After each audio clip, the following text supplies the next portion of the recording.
तो नमस्कार दोस्तों, एक बार फिर से आपका स्वागत है हमारे इस यूट्यूब चैनल प्रिपरेशन अड्डा पर। आज की इस वीडियो में हम आप लोगों को बताने वाले हैं कि Saha institute of nuclear physics यानी SINP द्वारा जो मल्टीपल पोस्ट के लिए वैकेंसी निकाली गई है, जिसमें डिफरेंट साइंटिफिक, टेक्निकल, एडमिनिस्ट्रेटिव और ऑक्सिलरी पोस्ट है। उसके लिए आप ऑनलाइन एप्लीकेशन कैसे कर सकते हैं आप घर बैठे बैठे। तो उससे पहले हमारे सामने उसकी जो नोटिफिकेशन है, उसकी नोटिफिकेशन की PDF है। इसमें से हम लोग मेन मेन की पॉइंट्स को समझ लेते हैं। इसके बाद इसके ऑनलाइन अप्लाई प्रोसेस को स्टेप बाय स्टेप समझेंगे। तो ये जो वैकेंसी निकाली गई है Saha institute of nuclear physics द्वारा, जो कि कोलकाता में स्टैब्लिश्ड है, उसके द्वारा वैकेंसी निकाली गई है। मल्टीपल कैटेगरी की पोस्ट है, जिसमें साइंटिफिक कैटेगरी की पोस्ट है, यहाँ पे टेक्निकल कैटेगरी की पोस्ट है। इसके बाद यहाँ पे ऑक्सिलरी और एडमिनिस्ट्रेटिव कैटेगरी की पोस्ट है। जैसे मैं सिंपल ले लेता हूँ, लोअर डिवीजन क्लर्क, ये है पोस्ट कोड। इसके बाद जो भी मतलब टोटल जितने भी पोस्ट है वो यहाँ पे दे दिए गए हैं। ठीक है, मतलब कैटेगरी वाइज जो भी पोस्ट है, टोटल पोस्ट यहाँ, मैक्सिमम एज लिमिट, इसकी लेवल ऑफ पे, सब सारी चीजें यहाँ पे दे दी गई। एज रिलैक्सेशन की बात यहाँ पे कर दी गई है। इसके बाद थोड़ा सा नीचे अगर स्क्रॉल डाउन करेंगे तो हर एक जितने भी पोस्ट हैं, चाहे साइंटिफिक पोस्ट हो या फिर ऑक्सिलरी पोस्ट हो या फिर एडमिनिस्ट्रेटिव पोस्ट हो, सभी पोस्ट के लिए जो एसेंशियल क्वालिफिकेशन है और डिजायरेबल क्वालिफिकेशन है आपको यहीं पे मिल जाता है। ठीक है, इसके बाद सभी जितने भी पोस्ट हैं, 6 नंबर जो पॉइंट है, जितने भी पोस्ट हैं उसमें सभी के लिए सिलेक्शन प्रोसीजर की बात कर दी गई है। तो टेक्नीशियन भी, साइंटिफिक असिस्टेंट भी, साइंटिस्ट सी, सभी की जो मतलब ये है वो आपको यहाँ पे पता चल जाएगी कि सभी के लिए जो सिलेक्शन प्रोसेसर है वो क्या रहने वाली है। जैसे lower division clerk post code ये है, इसकी 2 फेज में एग्जाम होगी। फेज 1 आपका रिटन टेस्ट, फेज 2 आपका स्किल टेस्ट यानी टाइपिंग टेस्ट होगा, जो कि क्वालिफाइंग नेचर की होगी। मेरिट लिस्ट जो है आपका फेज 1 के बेसिस पर ही बनेगा। अब वर्क असिस्टेंट ए, इसके लिए जो MCQ बेस्ड रिटन एग्जामिनेशन होगा और मेरिट लिस्ट जो है इस मतलब इसी के बेसिस पे होगा, MCQ के बेसिस पे ही होगा। तो आप लोग एक बार अच्छे तरीके से जांच लें। अब यहाँ पे 7 नंबर पॉइंट है, इसमें एप्लीकेशन फी। यहाँ पे कहा जा रहा है कि 500 रुपए का एप्लीकेशन फी लगेगा साइंटिस्ट सी पोस्ट के लिए और साइंटिफिक असिस्टेंट बी पोस्ट के लिए। यानी इन 2 पोस्ट के लिए जो भी फिल करेंगे, साइंटिस्ट सी और साइंटिफिक असिस्टेंट बी, इन सभी पोस्ट के लिए जो है 500 रुपए का पेमेंट, और बाकी जितने भी पोस्ट है उनके लिए 300 रुपए का एप्लीकेशन फी लगने वाला है। हालांकि इसमें जितने भी वुमेन कैंडिडेट हैं, PWD कैंडिडेट हैं, एक्स सर्विसमैन कैंडिडेट हैं, ठीक है, और SC ST कैंडिडेट हैं, इन सभी को एग्जेम्प्टेड किया गया है। यानी इन लोगों को किसी भी तरीके का एप्लीकेशन फी यहाँ पे नहीं लगने वाला है। इसके बाद यहाँ पे 9.2 पैरा में कहा गया है कि एक बार जब आप ऑनलाइन फॉर्म जो है सबमिट कर देते हैं, इसके बाद उस ऑनलाइन फॉर्म को और आपके जितने भी नेसेसरी डॉक्यूमेंट है, यानी 10th से लेकर ग्रेजुएट ऑनवर्ड, यानी जो भी आपकी एसेंशियल क्वालिफिकेशन है उससे रिलेटेड जो भी नेसेसरी डॉक्यूमेंट है, उन सबको सिंगल PDF में मर्ज करना है।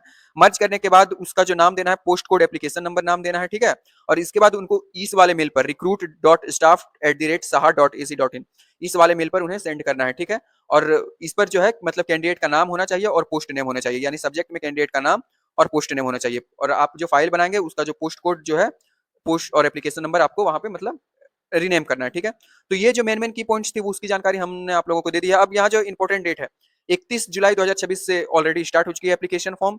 ठीक है, और 15 सितंबर 2026 तक चलने वाली है ऑनलाइन। लास्ट डेट जो है 18 सितंबर मतलब PDF जमा करने की। अच्छा, जो लोग भी गवर्नमेंट का, सेमी गवर्नमेंट, ऑटोनोमस या फिर PSU में काम करते हैं, उनको थ्रू प्रॉपर चैनल इसके लिए अप्लाई करना होगा। ठीक है, और उन लोगों को जो है 28 सितंबर 2026 तक जो है सारे डॉक्यूमेंट्स को सेंड करना होगा। तो उन लोगों के लिए 28 सितंबर तक की तारीख की मतलब ये की गई है। अब जो मेन मेन की पॉइंट्स थी उसकी जानकारी हमने आपको दे दी है। अब आपको और भी डिटेल जानकारी चाहिए तो मैं इस नोटिफिकेशन को वीडियो के डिस्क्रिप्शन में डाल दूंगा। आप वहां से डाउनलोड करके सारे जो है नोटिफिकेशन को एक बार अच्छे तरीके से चेकआउट कर लें। चेकआउट करने के बाद अप्लाई करने की लिंक भी मैं वीडियो के डिस्क्रिप्शन में डाल दूंगा। जैसे ही आप उस लिंक पर क्लिक करेंगे, आप सीधे इस वाले वेबसाइट पर रिडायरेक्ट हो जाएंगे।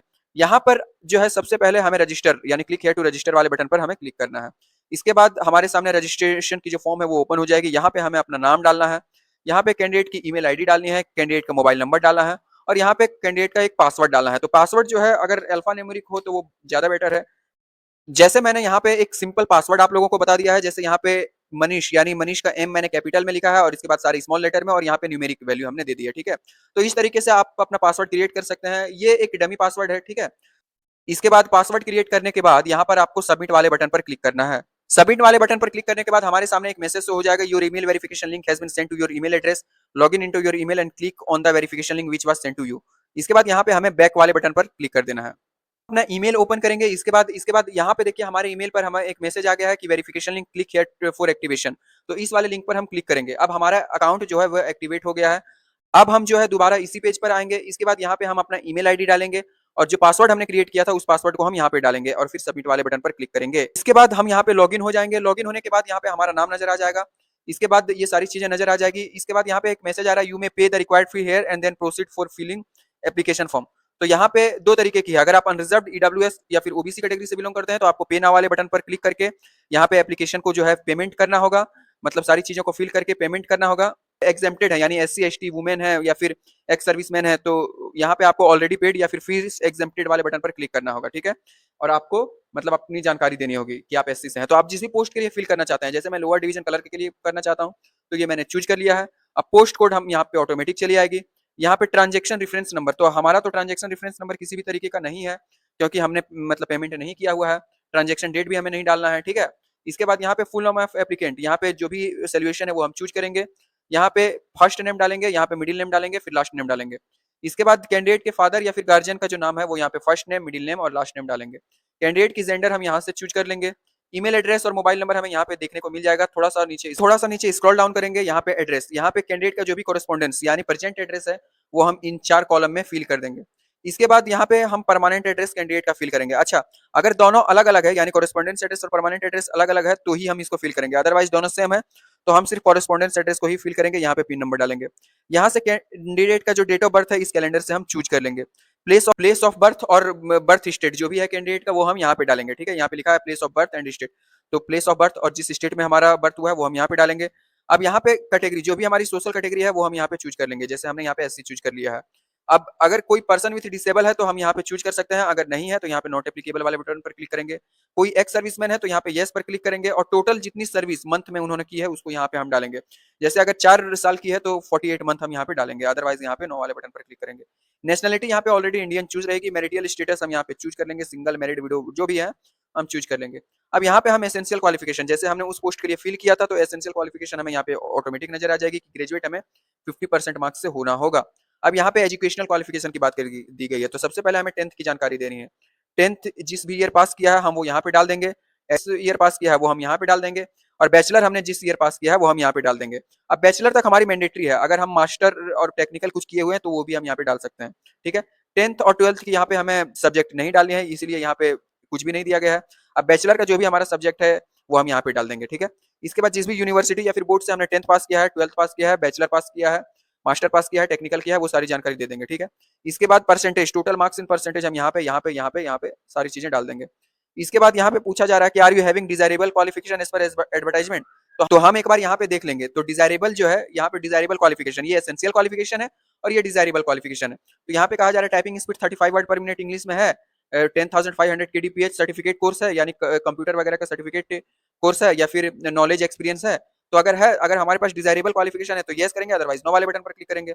अब कोई अदर क्वालिफिकेशन भी है तो हम यहाँ पे उसकी जानकारी दे सकते हैं। अब हम अगर किसी government, semi government, autonomous organisation में काम करते हैं, पीएसयू में काम करते हैं, तो यहाँ पे यस करेंगे और उसकी प्रिंट आउट की एप्लीकेशन प्रॉपर चैनल के थ्रू भेजेंगे, अदरवाइज यहाँ पे नो वाले बटन पर क्लिक करेंगे। थोड़ा सा नीचे स्क्रॉल डाउन करेंगे। अब अगर किसी भी तरीके का एक्सपीरियंस है तो हम यहाँ पे देंगे ऑफिस, ऑर्गेनाइजेशन का नाम, एड्रेस, टेलीफोन नंबर के सहित, जो पोस्ट हमने हेल्ड किया था, रेगुलर थी, एडहॉक थी या फिर डेपुटेशन थी, कब से लेकर कब तक, ठीक है। स्केल, बेसिक पे, नेचर ऑफ ड्यूटीज क्या थी, ये सारी चीजें हम यहाँ पे देंगे, ठीक है। अगर नहीं है तो इस सारी चीजों को देने की कोई जरूरत नहीं है। अब यहाँ पे कैंडिडेट का जो फोटो है यहाँ पे मैक्सिमम 40 KB साइज होनी चाहिए जेपीजी फॉर्मेट में, वो यहाँ पे अपलोड करनी है। इसके बाद यहाँ पे सिग्नेचर जो है 40 KB मैक्सिमम साइज जो है वो हमें यहाँ पे अपलोड करनी है। इसके बाद सेल्फ अटेस्टेड कॉपी जो है भी है, फॉलोइंग डॉक्यूमेंट जो है आप मतलब कैंडिडेट की जो भी सेल्फ अटेस्टेड कॉपी है एक सिंगल पीडीएफ में होनी चाहिए, मैक्सिमम 2 MB, वो हम यहाँ पे हम लोग जो है अटैच कर देंगे, जितने भी हमारे डॉक्यूमेंट है। इन सारी चीजों को करने के बाद जो है यहाँ पे हम प्लेस, जिस भी प्लेस को हम डालेंगे, मतलब जिस भी प्लेस से हम फॉर्म फिल कर रहे हैं वो हम यहाँ पे डालेंगे। इसके बाद click once to preview before submitting, इस पर हम क्लिक करेंगे। इसके बाद प्रीव्यू वाले बटन पर क्लिक करने के बाद हमारे सामने एप्लीकेशन की हमारी प्रीव्यू दिख जाएगी। इसको हम लोग स्क्रॉल डाउन करके ऊपर नीचे करके जो है इसको सही तरीके से एक बार चेकआउट कर लेंगे, ठीक है। चेकआउट करने के बाद यहाँ पे सबमिट वाले बटन पर हम सिंपली क्लिक करेंगे। एप्लीकेशन नंबर है, हमारी एप्लीकेशन नंबर हमें यहाँ पे नजर आ जाएगी। इसके बाद यहाँ पे click here to print application, इस वाले बटन पर क्लिक करना है, तो हमारा जो एप्लीकेशन है हमें यहाँ पे नजर आ जाएगा। इसके बाद यहाँ पे प्रिंट वाले बटन पर क्लिक करके इस एप्लीकेशन को हम पीडीएफ फॉर्म को सेव कर लेंगे। इसके बाद हमारे जितने भी एसेंशियल डॉक्यूमेंट्स हैं यानी 10th से लेकर ग्रेजुएट ऑनवर्ड्स और जो भी कंप्यूटर वगैरह की सर्टिफिकेट है उसको हम एक फाइल में पूरा मर्ज करेंगे। और मर्ज करने के बाद जैसा कि मैंने आप लोगों को कहा था कि उस मर्ज वाला जो पीडीएफ फाइल है उसको पोस्ट कोड और एप्लीकेशन नंबर से रीनेम करना है, और इसके बाद ये जो ईमेल है recruit.staff@saha.ac.in इस पर हमें सेंड कर देना है, ठीक है। और साथ ही मतलब जो मतलब सब्जेक्ट में हम अपना डालेंगे, सब्जेक्ट में यहाँ पे कैंडिडेट का नाम और पोस्ट का नाम यहाँ पे डाल देंगे। तो आशा करता हूं दोस्तों आपको हमारे द्वारा दी गई जानकारी पसंद आई है। अगर आपको हमारे द्वारा दी गई जानकारी पसंद आई है तो हमारे चैनल प्रिपरेशन अड्डा को लाइक और सब्सक्राइब करना ना भूलें, साथ ही बेल आइकन को दबाना ना भूलें ताकि आने वाली सारी लेटेस्ट वीडियो की जानकारी आप सभी लोगों को मिलती रहे। धन्यवाद।